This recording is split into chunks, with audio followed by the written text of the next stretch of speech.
현상, 그러니까 일어난 사건을 보고 그걸 해석해서 받아들이는 게 사람마다 정말 다 천차만별인 것 같습니다. 이제 캄보디아 갔을 때죠. 그때 이제 버스 타고 이동을 하는데 정말 이따만한 개 한 마리가 골목에서 갑자기, 그러니까 개들끼리 서로 추격전이 벌어진 겁니다. 그래서 그 골목에서 이렇게 확 뛰어나왔는데 버스에 톡 하고 부딪힌 거죠. 어떻게 됐겠습니까? 갔죠, 뭐. 그런데 그걸 보자 어떤 한 분이 하시는 말씀이 저거 몇 근은 나오겠다 하시는 거죠. 어떤 분은 군침을 흘리시고 또 어떤 사람들은 참 왜 하필 이때 튀어나와 가지고 하고 이렇게 안타까운 마음을 품기도 하시고요. 그 MBTI로 나누는 그 성격 유형에 보면 그 인식하는 것이 이제 S냐 N이냐에 따라서 그 감각형과 또 직관형이 나뉘게 되죠.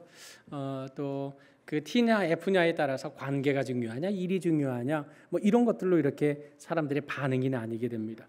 똑같은 상황, 똑같은 현실, 똑같은 시간에, 똑같은 장소에 같은 일을 경험하면서도 이렇게 사람들은 인식하는 게 다릅니다. 감각형과 직관형 요 두 가지만 놓고 보면 지금 꿀물이 항상 이렇게 타져 있거든요. 이 꿀물을 먹으면 S는 어떤 생각을 하게 될까요? 감각형이잖아요. 그러니까 지금 여기에 있는 생각을 해요. 얼마나 단가. 아이고 오늘 꿀 많이 들어갔네. 왜 이렇게 밍밍해. 꿀이 조금 들어갔네. 오늘 간을 못 맞췄네. 꿀은 몇 스푼 넣었을까? 이제 이런 생각들을 하게 되는 거겠죠. 근데 직관형은 어떻습니까? 이런 거 꿀물을 보자마자 바로 이 자리에서 먼 곳으로 떠납니다. 어렸을 때 엄마가 타줬던 꿀물, 그 추억을 막 하기도 하고, 또 이 꿀물에 얽혀 있는 여러 사연들이나 이런 데로, 여기가 아니고 다른 데로 떠나요. 그래서 거기에 대한 생각을 하게 되는 거죠. 그러니까 똑같은 상황인데도 이렇게 극과 극입니다. 이런 정도의 다른 반응들은 별반 우리 일상생활에 큰 어려움이나 지장을 초래하지는 않습니다. 그러나 우리가 영적인 일에 있어서 똑같은 일을 겪으면서 양극단의 완전히 다른 차원의 관점을 우리가 가질 수 있는데, 이 믿음에 대한 문제는 우리 이 땅을 살아가는 나그네 인생을 마무리하고 영원한 삶을 어떻게 살아갈 것이냐와 결부되어 있기 때문에 사실상 영적인 일에 있어서, 믿음의 일에 있어서만큼은 적어도 우리가 올바른 관점을 가져야 하는 것이 옳습니다. 오늘 성경에 보면 똑같은 사건을 두고 완벽하게 극과 극으로 나뉘어 있는 두 부류의 사람들을 발견하게 됩니다. 일단은 원망과 불평하는 사람들이 등장하는데요. 애굽에서 출애굽한 사건은 우리가 다 익히 알고 있지 않습니까? 저 서해 앞바다에 물때 맞춰가지고 이렇게 길을 열리면 모세의 기적이 일어났다, 홍해의 기적이 일어났다, 이런 정도는 우리가 잘 알고 있지 않습니까? 홍해가 어딘지는 명확하게 알 수는 없어요. 그런데 추정하자면 아마 지금 수에즈 운하가 있는 그쪽 어디쯤이지 않을까라고 우리가 추정은 하지만 거기가 어딘지 명확하게 알 길은 없습니다. 게다가 그 히브리어에는 바다와 호수를 구분짓는 단어가 없어요. 우리는 바다는 바다고 호수는 호수잖아요. 근데 히브리어에는 이게 차이가 없습니다. 그래서 이게 바다를 말하는 건지 호수를 말하는 건지 어찌되었건 알 길은 없습니다. 그러나 명확한 사실, 하나님은 물을 가르셨고 건너게 하셨다라는 사실은 변함이 없는 겁니다. 아무튼 이 홍해를 건너서 나아가는 길로 가기 전에 하나님께서는 이 백성에게 명령하셨습니다. 돌이켜라. 이 말은 무슨 말입니까? 유턴하라는 겁니다. 애굽에서 나와서 가나안 땅을 향해 가고 있었는데 돌이켜라, 유턴해라, 돌아가라. 지금 이게 무슨 말입니까? 그래서 아무튼 가던 길 돌이켜가지고 바다와 믹돌 사이에 피아 히롯 앞 곧 바알스본 맞은편 바닷가에 장막을 치게 하라 하고 이렇게 하나님께서 명령을 하신 겁니다. 이렇게 하면 이 이스라엘 백성들을 내보내 주었던 이 애굽의 바로는 어떻게 생각을 하겠습니까? 오늘 3절 말씀해 보니까 하나님이 바로의 반응까지도 다 알려주는 겁니다. 이 바로는 이제 파라오라는 말인데요. 아무튼 이 이스라엘 자손에 대하여 말하기를 그들이 그 땅에서 멀리 떠나 광야에 갇혔다라고 생각하게 될 거다.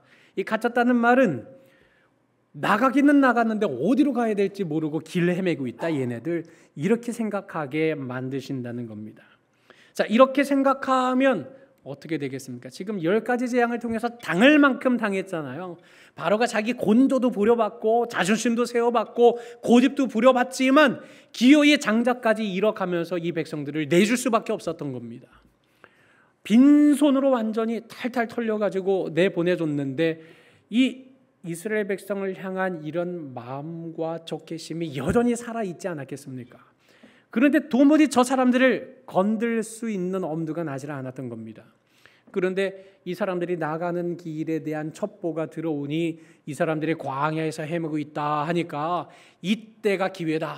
그래서 어떻게 합니까? 내가 그와 온 군대로 말미암아 영광을 얻어 애굽 사람들이 나를 여호와인 줄 알게 하리라 하고 하나님께서 말씀하신 그대로 오늘 7절 말씀해 보니까 선발된 병거 600대 그리고 애굽의 모든 병거를 다 동원을 했고 지휘관들도 다 동원을 해서 말 그대로 병거를 가지고 신속하게 쫓아가서 이스라엘 백성들을 다 치려고 바로가 군사를 일으키게 된 겁니다. 특별히 여기 선발된 병거라고 하는 것은 이제 특별한 병거들을 말하는 것입니다. 그러니까 아마 최신식 병거를 말하는 거겠죠. 오늘날로 말하자면 최강의 무기를 장착한 그런 병거 이런 정도로 볼 수 있을 것 같습니다. 아무튼 이 백성들이 군대가 쫓아오는 장면이 어떨까요? 우리나라는 왜 산이 많잖아요. 그래서 어디서 어딘지도 잘 보이지가 않아요. 그런데 저기는 산이 없습니다. 그러니까 저 멀리서부터 오는 게 다 보일 수밖에 없는 그런 지형적인 특성을 가지고 있는 땅입니다. 그러니 모래바람 먼지를 일으키면서 병거들이 쏜살같이 달려오는데 이 병거의 숫자가 무시무시할 만큼의 숫자가 달려오고 있는 겁니다. 지금 이 이스라엘 백성들로서는 이 상황 앞에는 홍해가 막고 있죠. 뒤에는 바로의 병거들이 쫓아오고 있죠. 왼쪽에는 애굽의 요새라고 불리우는 어마어마하게 높은 절벽과도 같은 그런 요새가 있습니다. 그러니 그 절벽 타고 올라갈 수도 없잖아요. 그리고 오른쪽에는 이집트 광야가 있는데 그쪽으로 뛰어봐야 벼룩인 상황이었던 겁니다. 그러니 지금 이 이스라엘 백성들 입장에서는 어떻습니까? 지금 앞으로도 갈 수 없고 뒤로도 갈 수 없고 옆으로도 갈 수 없는 사방이 꽉 막혀버린 상황에 이르게 되고 말았던 겁니다. 이쯤 되면 어떤 마음이 들겠습니까? 오늘 성경 10절에서 기록한 것처럼 바로가 가까이 올 때에 이스라엘 자손이 눈을 들어서 어떻게 했습니까? 봤습니다. 이 바로의 군사들을 봤습니다. 그리고 애굽 사람들이 자기 뒤에 이르렀다는 사실도 봤습니다. 그랬더니 이스라엘 자손이 그 마음이 심히 두려워하게 되었다. 겁먹었다. 그리고 여호와의 이름을 부르짖기는 했습니다. 그런데 이 부르짖음이라고 하는 것이 진실한 부르짖음이었을까요?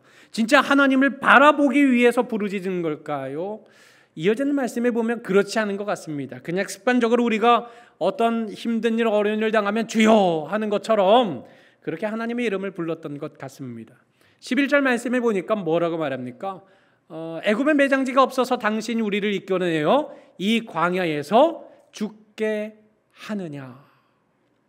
이 말을 한번 곰곰이 생각해 보십시오. 지금 이 사람들은 죽었다는 말입니까? 안 죽었다는 말입니까? 이미 죽은 것이나 다름없이 얘기하고 있어요. 또 12절 말씀에는 어떻게 됩니까? 우리가 애굽에서 애굽 사람들을 섬기면서 살겠다고 하지 않았더냐 하는 이 말을 울고 먹게 됩니다. 결국 지금 이 백성들은 하나님을 부르기는 했으나 하나님의 이름을 부르는 신앙적인 형식은 몸에 갖추고 있으나 그 마음은 무엇으로 꽉 차 있습니까? 그 바로의 군사들을 향한 두려움으로 꽉 차 있었던 겁니다. 형식은 있으나 마음에는 두려움만 꽉 차 있으니 결국 어떻게 됩니까? 원망하고 불평합니다. 왜 우리를 여기까지 이끌어왔느냐? 왜 우리를 여기까지 이끌어와서 애굽에 매장지가 없어서 여기를 공동묘지 만들려고 지금 우리를 여기까지 끌고 온 것이냐? 하고 원망하고 불평을 내뱉기 시작합니다. 그런데 여러분, 원망과 불평은 필연적으로 어디까지 이어지는 범죄가 됩니까? 하나님의 선하심을 의심하고 부정하는 자리까지 가게 됩니다.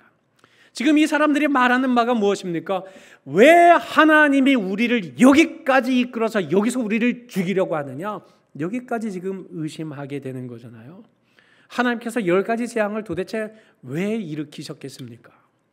10가지 재앙들을 통해서 6월절에 어린 양을 잡고 문설주의 피를 바르고 급히 그 고기를 구워 먹고 남을 먹고 무교병 먹고 이러지 않았습니까? 말 잘 들었어요, 이스라엘 백성들. 그리고는 애굽 온 땅의 첫째가 다 죽게 되면서 곡소리가 나는 소름 돋는 사건을 경험하면서 이 백성들이 430년 동안 종살이 했던 모든 보상들을 다 챙겨서 애굽에서 기쁘게 나가지 않았습니까? 그랬던 이 백성들이 그 마음의 두려움이 꽉 차니 결국 원망, 불평하는 자리에까지 나아가서 그토록 10가지 재앙과 모든 보상을 이루어서 나아가게 하신 하나님의 그 선하신 의도를 이렇게 우리를 잘 먹여놓고 여기서 죽이시려고 우리를 구원하셨구만 이라고 하나님의 선하심 자체를 의심하는 자리까지 나아가게 되고 말았던 겁니다. 여러분, 하나님의 뜻을 따라서 부름받은 자들 역시 하나님 앞에서 살아갈 때에 고난과 어려움을 겪을 수밖에 없습니다. 오늘 이사야 선지자가 50장 11절에 뭐라고 말하고 있습니까? 우리 한번 같이 읽어보실까요? 시작! 내가 누구를 두려워하며 누구로 말미암아 놀랐기에 거짓을 말하며 나를 생각하지 아니하며 이를 마음에 두지 아니하였느냐라고 말씀했습니다. 지금 두려워한 까닭에 이어지는 게 뭡니까? 거짓말로 이어지게 됩니다. 두려워한 결과 거짓말하고 두려워한 결과 하나님을 생각하지 못하는 겁니다. 이 마음에 하나님이 새겨지지 않고 눈으로 바로의 군사들에게만 초점 맞춰져 있으니 결국 마음의 두려움이 떠날 길이 없고 하나님은 생각하지 못하고 하나님을 바라보지 못하니 여전히 바로의 군사들로 인한 두려움으로만 꽉 차서 원망과 불평의 단계를 넘어서서 하나님의 선하심까지 의심하는 자리에 나아가는 건 아닙니까? 여러분, 예수 믿고 구원받으면 예수 믿고 살아가면 어려움이 안 닥칠 것이다 라고 많은 사람들이 생각하는 것 같습니다. 그러나 예수 믿고 어려움이 닥치지 않는 것, 이것은 기독교가 가지고 있는 특징이 아닙니다. 여러분, 이 땅에 많은 사람들이 종교를 찾는 이유가 뭡니까? 마음의 평안, 형통함, 순적함, 이런 것 찾으려고 종교 생활을 하는 것 아닙니까? 그렇다면 기독교에는 이런 것들이 없습니까? 아니요, 있습니다. 우상종교에서 말하는 그것보다 확실히 하나님께서 형통케 하시는 복이 있고 순적하게 인도하심이 있고 우리의 마음을 평안하게 인도하심이 명백히 있습니다. 그러나 그것만이 아니라는 겁니다. 우리 신자들에게는 성경에는 누누이 예수 믿는 자들에게도 고난이 닥쳐온다는 사실을 말하고 있습니다. 예수 믿는 자들에게도 똑같은 어려움이 일어난다는 사실에 대해서 말하고 있습니다. 왜 그런 어려움들을 허락하시는 건가요? 우리 믿는 신자들에게 하나님이 향하시고 있는 그 목표, 목적은 단지 구원받은 사람으로 끝이 아니라 구원받은 사람답게 살아가고 구원받은 사람으로 하나님 나라에 이르기까지 자라나도록 성장하도록 하시기 위함인 것입니다. 우리 하랑이 어디 갔어요? 밥 먹으러 갔어요? 그렇구나. 그 하랑이 꼬마 낳잖아요. 우리 교회 첫 출산한 아기였단 말입니다. 그 낳았으니까 된 거죠. 낳았으니까 이제는 몰라. 낳았으니까 됐어. 아니요. 어느 부모가 그렇습니까? 목표가 있죠. 낳는 게 목표가 아닙니다. 자라게 하는 게 목표인 거죠. 자라게 하기 위해서 어떻게 해야 됩니까? 배가 고파 봐야 합니다. 힘이 들어봐야 합니다. 어려운 문제를 겪어봐야 성장하게 됩니다. 기가 막히게 아이들 한번 아프고 나면 크게 성장하는 것 보게 되지 않습니까?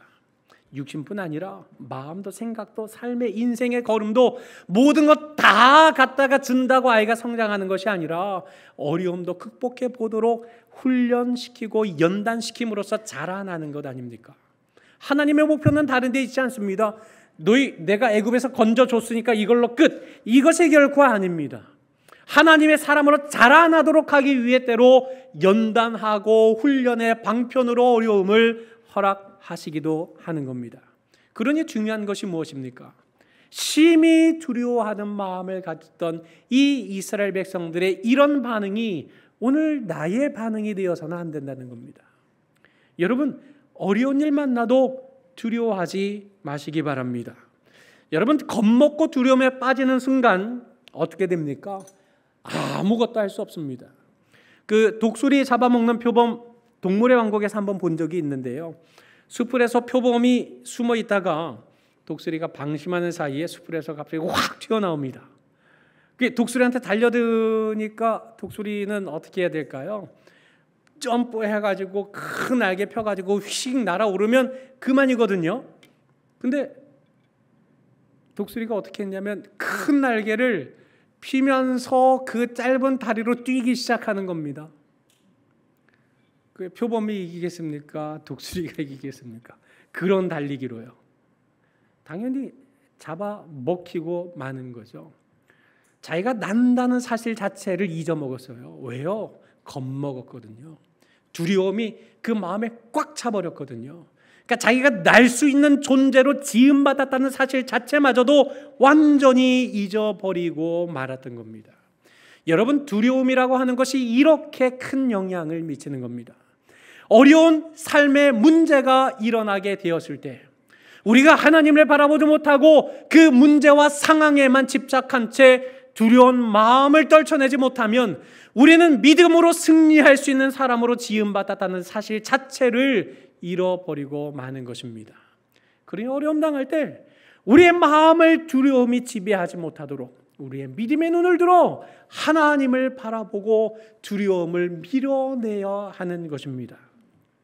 이렇게 두려움을 밀어내고 하나님을 바라본 또 다른 한 사람이 있는데 그가 바로 모세였습니다. 이 사람에 대해서는 우리가 차차 살펴볼 건데요. 모세는 사실상 같은 시간 같은 장소에서 같은 경험을 하고 있었지만은 그러나 어떤 면에서는 이 백성들보다 더 큰 무거운 짐을 가지고 있었던 사람이었을 겁니다. 인도자, 지도자였잖아요. 지금 죽으면 그거 누구 책임입니까? 자기 책임인 겁니다. 그러니 이 수만 명의 사람들이 애굽에 매장지가 없어서 우리를 죽게 만들려고 여기까지 데리고 왔느냐 하고 한마디씩 던지게 될 때 그 비난이 얼마나 마음 아팠을까요? 여러분, 이분이 이철수라는 분인데요. 우리가 처음에 북한에서 그 비행기 타고 내려왔던 분이 누구셨죠? 이웅평 맞습니다. 그 다음에 저분도 비행기 타고 오셨더라고요. 알고 계셨어요? 전 몰랐어요. 저 때 보니까 우리 서울 방공망이 뚫렸었다고 하더라고요. 그러니까 넘어왔는데 이게 서울에는 사이렌이 울리지 않았고요.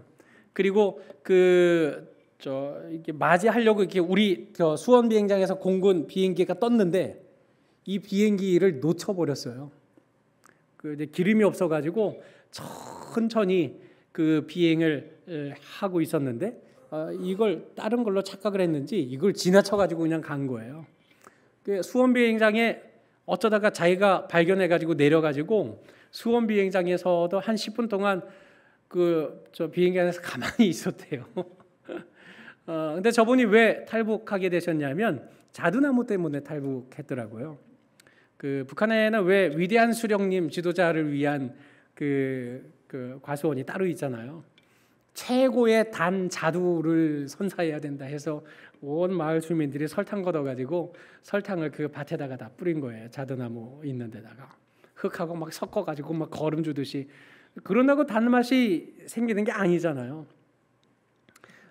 그런데 그 워낙에 먹을 게 없는 북한인지라 8살짜리 꼬마아이가 너무 배가 고파서 거기 흙과 섞여 있는 설탕을 입에 넣어서 빨아서 흙은 뱉고 설탕을 그렇게 먹었던 겁니다. 근데 딱 걸렸어요. 그게 어떻게 됐는지 아십니까? 온 마을 주민 다 모아놓고 앞에 세워놓고 이 사람이 이놈이 그 위대한 수령님을 위한 과실나무에 뿌려놓은 그걸 먹었다 하고 그 비판을 하고 그 자리에서 공개 총살을 해버린 겁니다. 8살짜리 꼬마를요. 이게 참 말이나 될 일입니까? 꽤 충격을 받으셨어요. 가장 친한 친구한테 속내를 털어놓은 거죠. 아무리 그래도 그렇지 8살짜리 꼬마아이를 총살하는 게 이게 좀 너무한 거 아니냐? 이 말 한마디 했을 뿐입니다. 그런데 북한은 서로 감시하잖아요. 감시 안 할 줄 알았대요. 그런데 이 친구가 자기 승진하려고 이제 갔다가 고발을 해버린 거죠. 순식간에 그 부대에 있는 한 70명들 모인 자리에 단상에 혼자 세워놓고 생활총화에서 이렇게 막 그 비판을 하게 되는데 70명이 비판하기 시작하는데 처음 5명까지는 들었답니다. 그런데 그 다음부터는 무슨 말을 하는지조차 지금도 자기는 기억을 못한답니다. 그리고 20년이 지난 지금도 이제 그 날을 회상을 하면서 얘기를 하는데 다 나이 지긋한 분이 지금도 회상하면서 눈물을 흘리고 입술을 파르르 떨면서 그날의 충격적인 사건을 이야기를 하는 장면을 본 적이 있습니다. 여러분, 한 70명의 비난을 받는 것도 감당이 안 됩니다. 그런데 수만 명의 사람들이 모세를 향해서 그저 살고 죽는 생사가 달린 문제를 가지고 원망하기 시작했을 때 여러분, 이 모세의 마음이 어떠했을 것 같습니까? 아마 이로 말로 표현하기 정말 어려울 만큼 힘들고 어려운 상황이었을 것이 틀림없지 않겠습니까? 그런데 이때 모세는 그럼에도 불구하고 담대하게 이 말을 했습니다. 우리 한번 같이 읽어보실까요? 시작. 너희는 두려워하지 말고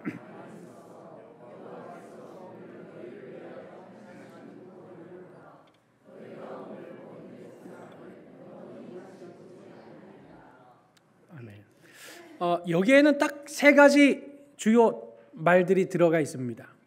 요 3가지 말만 우리 남자 성도님들께서 모세와 같은 목소리로 한번 읽어봐 주시겠습니까? 자, 시작.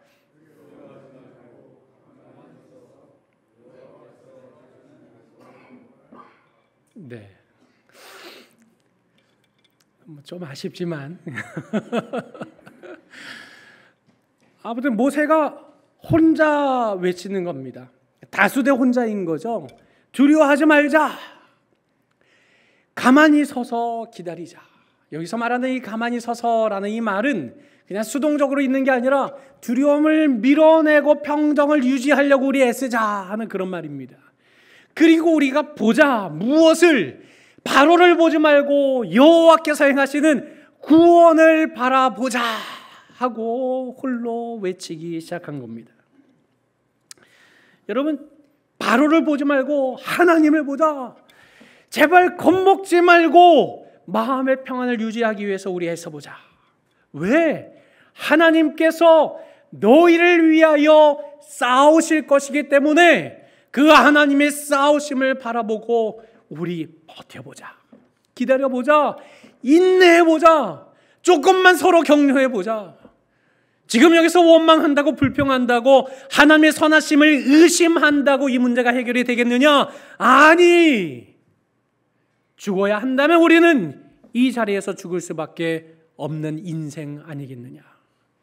하나님이 뜻하셨다면 이 자리가 아니라 어디에서도 죽어마땅한 존재이지 않았더냐? 우리가 언제 영원히 사는 존재였더냐?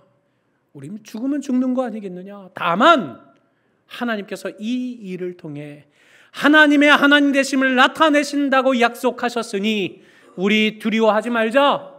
두려운 마음을 밀어내보자.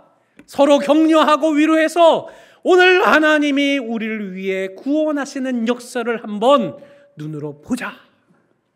이렇게 외쳤던 겁니다. 여러분, 모세에게 있어서 지금 믿음은 무엇입니까? 모세에게 있어서 그 하나님을 바라보는 믿음이라고 하는 것은 무엇입니까? 도전하는 것이었고, 이 모세에게 있어서 이 믿음이라고 하는 것은 용기를 내는 것이었고, 모세에게 있어서 지금 믿음이라고 하는 것은 두려움을 물리치는 것이었다라는 사실을 엿볼 수 있는 장면입니다. 이 결과는 우리가 잘 알지 않습니까? 하나님께서 홍해를 갈라주셨고 기어이 이 백성들을 구원하신 놀라운 역사를 나타내 주셨고, 쫓아오는 바로의 군사들이 이 홍해에 다 수장되도록 하심으로써 이 애굽 사람들에게 하나님의 하나님 되심을 나타내 주셨습니다. 그래서 다시는 이 애굽 사람들이 광야로 나아간, 광야로 진군한 이 이스라엘 백성들을 쫓아올 생각조차 하지 못하게 만들어 버리셨던 겁니다. 저 어렸을 때 어머니께서 신앙생활 하셨습니다. 원래는 아버지가 신앙생활 하셨는데 어머니가 그 절에 다니시는 바람에 그 아버지 교회 못 가게 하셨죠. 그리고 나서는 이제 집안 다 쫄딱 망한 다음에 그 이제 어머니가 교회를 가기 시작했고 아버지가 교회를 못 가게 하셨던 거죠. 어머니 교회 가신 다음부터 계속 이렇게 뭡니까? 싸움이죠. 뭐 늘 싸움입니다. 저희 어머니가 열심히 있으셔가지고요, 교회 등록하고 다음 날부터 어떻게 신앙생활하면 좋겠어요? 하고 물었더니 새벽 예배 나오라고 어느 권사님이 안내해 주셔가지고 그 다음 날부터 등록하고 새벽 기도 나가셨어요. 간절하셨던 거죠. 무언가 잡아야 되는데. 그러니 생각해 보십시오. 갑자기 또 교회 가겠다고 가더니만 다음 날부터 새벽부터 일어나가지고 교회를 가요. 그럼 아버지 입장에서 걱정되죠. 이 사람이 또 어느 종교에 미쳐가지고 또 뭘 더 말아먹으려고 일어나 못 가게 했습니다. 옛날 쇠문이잖아요. 녹슨 문 그거 쾅 닫아가지고 새벽에 여자 힘으로는 문 못 열리도록. 그 어머님 포기 안 하셨어요. 사다리 놓고요. 담장 넘으셨어요. 넘다가 쿵 소리 나가지고 허리 다치셔가지고 그 아버지가 이렇게 업고 들어와가지고 한 일주일 동안 그 저희 아버지 굉장히 가부장적이셨어요. 그 가스불도 못 켜는 분이셨거든요. 근데 일주일 동안 그 솜씨 없는 분이 차려주는 밥상을 대하는 일주일을 보낸 적도 있습니다. 허리를 제대로 다치셔가지고 교회 다녀오시면 늘 싸움이죠. 뭐 불안불안했습니다. 그 어머니 굴하지 않으셨어요. 그 저들 데리고 다니셨는데 윤서가 하나님이 승리하게 해주셔. 그 아빠 교회 나오시라고 꼭 기도해. 그냥 늘 기도하셨어요. 싸우면 싸우는 대로, 구박받으면 구박받는 대로. 교회 드디어 나오셨어요. 아버지가. 축도할 때 누가 울어요? 아버지가 우시는 거예요. 화난 줄 알았습니다. 집에 가면 이제 또 죽었다 했는데 아니요, 은혜 받으신 거예요. 그 교회 나가기 시작하셨거든요. 이제 싸움 끝났겠죠. 더 싸워요. 교회 가니까. 믿음이 이제 없잖아. 이제 막 잘하잖아요. 그러니까 교회 갔다 오면 어느 집사님이 나보고 인사 안 했다고, 그 집사 교만하다고 막 이러면서 교회 다니는 사람들이 왜 이래 하고 이제 싸우기 시작하는 거죠. 오늘 목사님 설교가 뭐야 그게 하면서 그게 또 싸움 제목이 되고요. 오늘 왜 장로가 나한테 뭐 이거 하라고 왜 나한테 시키는데 내가 만만해 보여? 하고 이런 것들이 이제 싸움거리가 되는 거예요. 교회 가니까 또 교회 갔다 온 것 때문에 또 싸우신 거죠. 저희 어머니 포기 안 해요. 두려워하지 않으셨어요. 끊임없이 기도하셨고 끊임없이 도전하셨어요. 결국 기어이 아버지 장로 직분 받아서 그 열심히 사명 잘 감당하시고 은퇴하신 후에 그 몇 해 전에 천국 가셨죠. 어머니께서도 천국 가셨고, 그 이제 천국에서 같이 하나님과 더불어서 주님과 더불어 동행하면서 살아가는 이 즐거움이 얼마나 크고 넘치겠습니까? 저희 어머니에게 있어서 믿음이 무엇인가? 제가 어머니와 함께 자라면서 어머니에게로부터 배운 믿음이 무엇인가? 저는 그 믿음이라고 하는 그 추상 명사는 저는 도전하는 것, 용기, 두려워하지 않는 것, 저는 이렇게 배웠습니다. 이렇게까지 믿어야 되느냐? 비웃는 사람들 앞에 서 있어도 도전하기를 멈추지 않으셨고, 교회를 나가면서 그렇게 가정에 맨날 싸움과 이혼 어쩌고 이런 말까지 나와야 되는 지경까지 가야 되는 것이냐 라는 말 앞에서도 원망 불평을 내뱉기보다는 그 두려운 마음을 내버리려고 무던히 애를 쓰셨습니다. 그 시선을 현실과 위기 상황에 메어 놓지 않으셨습니다. 왜냐하면 현실에는 아무 소망이 없기 때문이었습니다. 사방이 완전히 둘러싸여서 포기할 수밖에 없는 상황 속에서도 어머니는 항상 위를 보셨고 하나님을 보셨고 우리를 구원하시고 승리를 주실 그 하나님만을 무던히 애써 힘써 붙잡으셨던 믿음을 보여주셨습니다.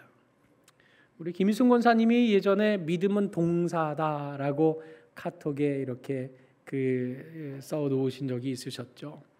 믿음은 명사가 아니라 진짜 동사입니다. 이 믿음에 대해서 막연하게 생각하는 우리들에게 오늘 이 모세의 외침, 또 우리 주변에는 많은 신앙의 사람들이 밝히고 있는 바, 외치고 있는 것은 무엇입니까?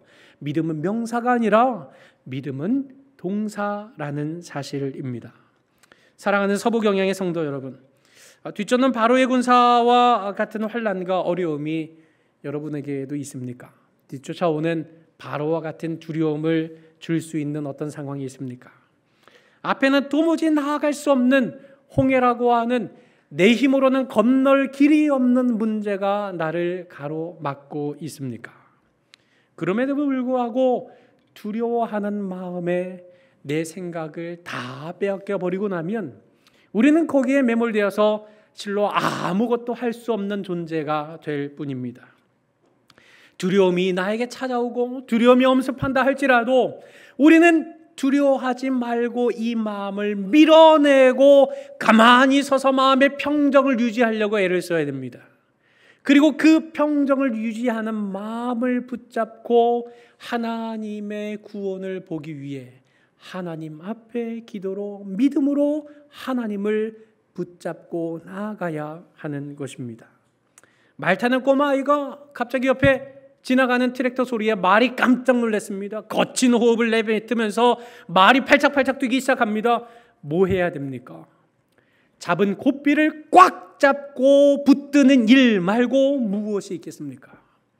여러분, 어려움이 찾아오고 어려운 시험 앞에 내 마음에 두려움이 엄습하게 될 때 그 두려움이 변하여 내 노래가 되도록 하나님 도와주십시오 하고 믿음의 고삐를 꽉 붙잡고 두려움을 몰아내는 믿음의 능력을 발휘해야 되고, 하나님을 붙잡는 믿음의 능력을 발휘해야 하고, 하나님 앞에 믿음으로 도전하는 이런 시도를 해야 우리가 그 앞에 하나님의 역사하심, 하나님의 연단을 통해서 나의 믿음이 살아나고 성숙하게 되는 이런 기가 막힌 역사를 삶 속에 체험할 수 있지 않겠습니까? 여러분, 같은 시대, 같은 교회, 같은 공간에 속해 있지만 우린 지금 홍해바다와 바로 사이에 끼어있는 이스라엘 백성들처럼 어떤 사람은 원망과 불평하면서 하나님의 선하심을 의심하는 자리에 서 있기도 하고, 어떤 경우는 끝까지 견디고 인내하는 믿음으로 하나님을 바라보는 믿음으로 무장한 사람도 있는 것입니다. 여러분, 이런 순간에 여러분은 어느 편에 서시겠습니까? 우리는 신앙과 불신앙, 불신앙과 신앙, 이 두 편 중에 과연 어느 편에 서야 마땅하겠습니까? 불시에서 불꽃으로 나아가는 길은 다른 데 있지 않습니다. 두려워하는 마음을 던지고 오직 살아계신 하나님의 구원을 바라는 믿음을 꽉 붙잡는 것, 이것이 바로 우리가 불시로 꺼져가는 존재가 아니라 불시에서 불꽃으로 활활 타오를 길이라는 사실을 기억해야 됩니다. 그러므로 아무리 힘들고 어려운, 도무지 해결의 기미조차 찾을 길이 없는 위기 속에 있다 할지라도 십자가 심지가 견고한 그 사람을 평강의 평강으로 지켜주시는 이런 구원의 하나님의 은혜를 통해서 믿음으로 그 모든 상황들을 헤쳐나가고 믿음으로 도전하고 믿음으로 선포하는 이런 귀하고 복된 삶을 통하여 승리와 구원을 주시는 하나님의 은혜를 삶 속에 충만히 받아 누리는 우리 모든 성도님들이 되시기를 주님의 이름으로 간절히 축원합니다. 이 시간에 우리 하나님은 우리의 피난처가 되시며라는 이 찬양 부르고 함께 기도 제목을 나누겠습니다. 사방으로 우겨쌈을 당해도 쌓이지 않고 답답한 일을 당해도 낙심하지 않을 수 있습니다. 왜냐하면 우리는 예수 보혈의 피를 가진 자들이기 때문입니다. 사방으로 우겨쌈을 당해도 답답한 일을 당해도 예수의 보혈이 예수의 생명이 내 안에 흐른다면 우리는 결코 쌓이지 않는 인생, 낙심하지 않는 인생으로 굳게 설 수 있는 것입니다. 이런 예수 생명의 은혜가 내 삶에 넘쳐나도록 위해서 기도하시고 또 두려움의 마음을 빼앗기지 않고 여호와 하나님의 구원을 바라는 믿음을 지키는 자로 설 수 있도록 우리 함께 찬양하고 합심해서 기도하겠습니다.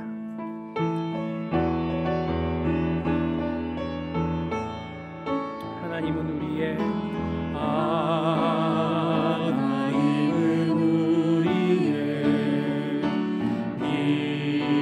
피난처가 되시며 환난 중에 우리의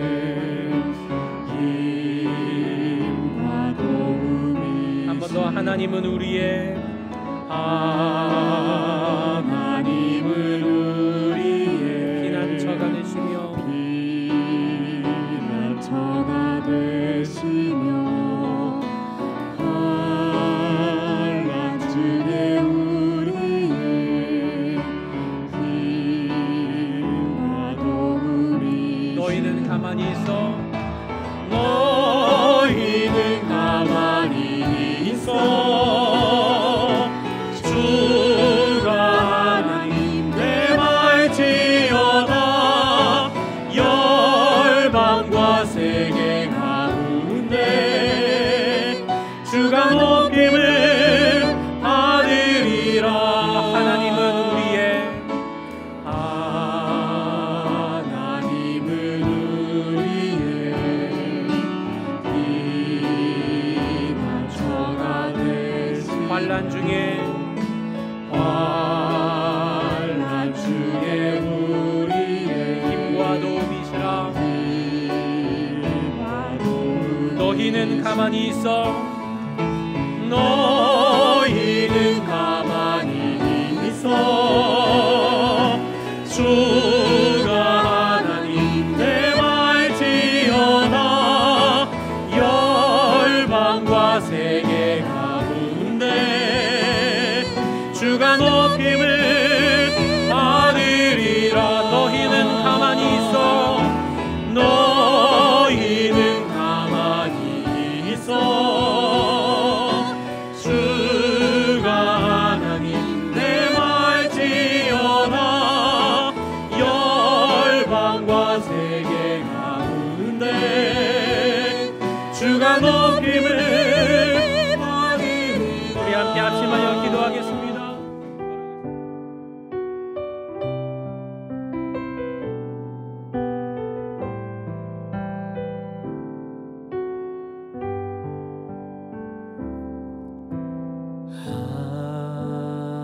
하나님은 우리의 피난처가 되시며 환난 중에 우리의 힘과 도움이시라.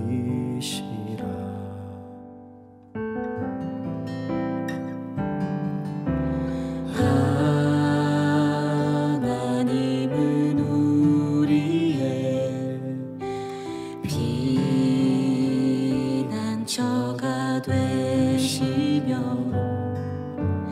환난 중에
주가 높임을 받으리라.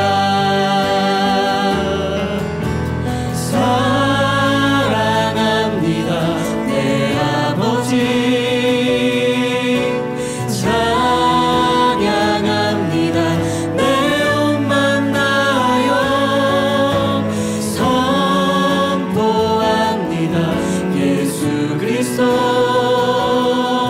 주님 오심을 기다리며 사랑합니다 내 아버지, 찬양합니다 내 온맘 다하여 선포합니다 예수 그리스도 주님 오심을 기다리며 주님 오심을 기다리며 주님 오심을